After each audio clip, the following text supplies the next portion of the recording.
नमस्ते प्रिय छात्र, कैसे हैं आप सब? अच्छे हैं ना? तो आपने रेशमा का पूरा पाठ है, इकाई है, वो पढ़ ली है ना सुबह? कैसी लगी? अच्छी लगी ना?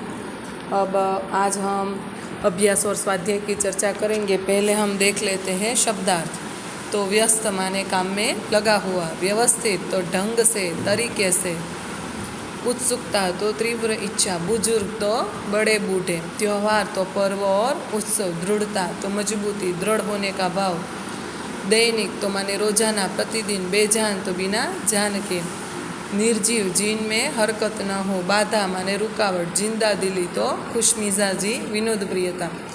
मुहावरे यहाँ दिए गए हैं। आँखों का तारा होना, बहुत प्यारा होना, हाथ बटाना, काम में मदद करना, पीठ थपथपाना, शाबाशी देना। अब अभ्यास के प्रश्नों को देखते हैं। पहला प्रश्न है, उदाहरण के अनुसार निम्नलिखित शब्दों का वाक्य में प्रयोग कीजिए। तो मंडराना, आकाश में काले काले बादल मंडराने लगे। दूसरा शब्द है बाधा, हमें बाधाओं से घबराना नहीं चाहिए। दूसरा शब्द है उत्सुकता, तो परिणाम आने की मुझे बहुत उत्सुकता है। दृढ़ता, जीवन में हमें दृढ़ता से आगे बढ़ना चाहिए। बुजुर्ग, हमें बुजुर्गों का आदर करना चाहिए। व्यस्त, मैं आज बहुत काम में व्यस्त हूँ। दूसरा प्रश्न है, उसका प्रश्नों के उत्तर दीजिए। पहलू, दीदी आपका यह धमाकेदार धक्का मुझे हमेशा याद रहेगा। गोलू ने रेशमा से ऐसा क्यों कहा? दिवाली के दिन थे। रेशमा, गोलू और घर के सभी लोग दिवाली की खुशियाँ मना रहे थे। गोलू अपने दोस्तों के साथ पटाखे छुड़ाने में व्यस्त था। तब उसके पीछे एक ऐसा पटाखा पड़ा हुआ था जो गोलू को ऐसा लगा कि वह नहीं जलेगा, पर रेशमा ने देखा कि उसके पीठ के पीछे तेज़ी से ऐसा पटाखा जल रहा है। तब रेशमा ने ज़ोर से अपनी साइकिल, 2 पहिए वाली साइकिल चलाकर उसे ऐसा धक्का मारा कि जिससे गोलू बच गया। गोलू को ज़रा सी भी हानि नहीं हुई और कुछ भी वह सोच न सका। पर जब गोलू उठा तब उसे पता चला। तब वह दीदी को कहने लगा कि दीदी कि आपका यह धमाकेदार धक्का मुझे हमेशा याद रहेगा। रेशमा की शारीरिक कमी उसके इरादों में कभी बाधा नहीं बनी। भाव समझाइए। अर्थात रेशमा थी वह 2 पैरों से अपाहिज थी, मानी अपंग थी। जब छोटी थी तभी वह पोलियो का शिकार हो गई थी, जिसके कारण वह कुर्सी में ही बैठकर अपना पूरा कामकाज करती थी। पहले थोड़े शुरुआती दिनों में उसे थोड़ी परेशानी हुई, पर जैसे जैसे समय वह बीतता गया वह अपने सारे रोजिंदा जो रोज़मर्रा के काम है, दैनिक कार्य है, वो अपने आप खुद कर लेती थी, किसी की भी मदद नहीं लेती थी। इतना ही नहीं, घर में भी जो भी काम उससे हो सके वो सब कामों में वह मदद करती थी।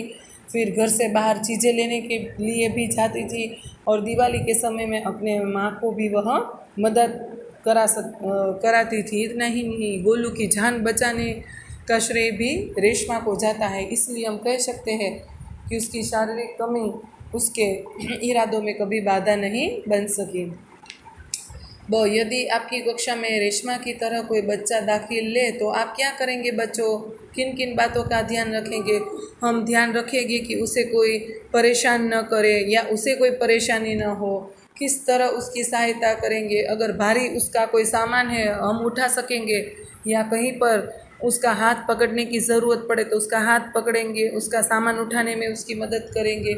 विद्यालय में क्या परिवर्तन करना चाहेंगे? विद्यालय में ये परिवर्तन करना चाहेंगे उसे कोई दया की दृष्टि से न देखे, उस पर कोई दया न खाए, पर सभी कामों में उसका सहयोग ले, उसे हर कामों में उसे साथ में रखे और उसमें उसे भी आत्मनिर्भर बनाने के लिए हम प्रयत्नशील रहे। बाकी बच्चों को क्या सलाह देंगे कि कोई उसे चिढ़ाए नहीं, कोई उस पर दया न करे, बल्कि उसका साथ दे, उससे सहकार दे। ऐसा हम करेंगे।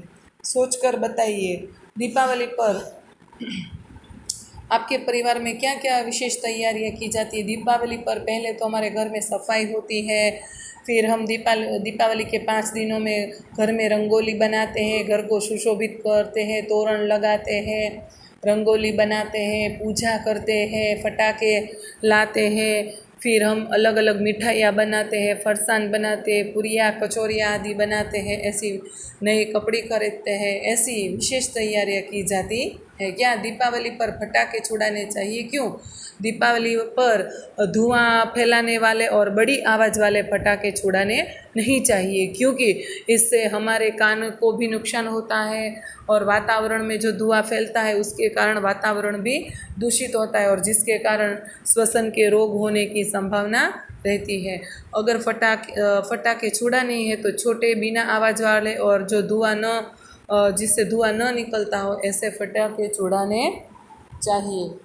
किसी ऐसी घटना का वर्णन कीजिए जब आपको किसी ने बचाया हो या आपने किसी की सहायता की हो। तो बच्चों, ऐसी घटना आपके जीवन में कोई घटी है जिस घटना में आपने किसी ने आपको बचाया और या आपने किसी की सहायता की हो, तो ऐसी घटना आपको इस तीसरे प्रश्न में लिखनी है। अब है स्वाध्याय।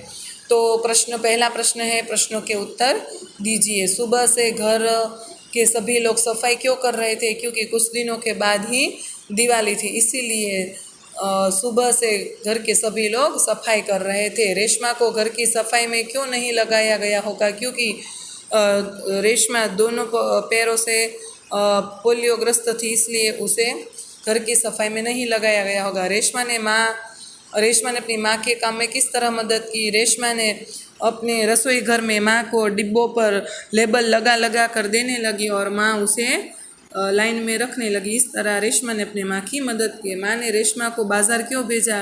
कुछ चीज़ें लाने के लिए माँ ने रेशमा को बाज़ार भेजा। रेशमा ने गोलू को धक्का क्यों मारा? क्योंकि रेशमा ने देखा कि गोलू की पीठ के पीछे ऐसा एक फटाका है जिसे गोलू बुझा हुआ समझा था, वो जलने लगा।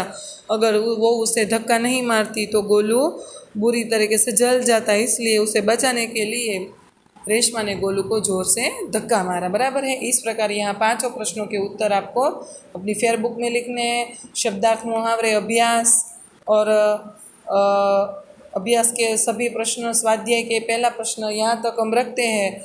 आगे के प्रश्नों की चर्चा हम आगे की वीडियो में करेंगे बच्चों। तो यहाँ तक आप अपनी फेयर बुक में लिख लीजिएगा। बराबर है। घर में रहिएगा, सुरक्षित रहिएगा। Bye bye.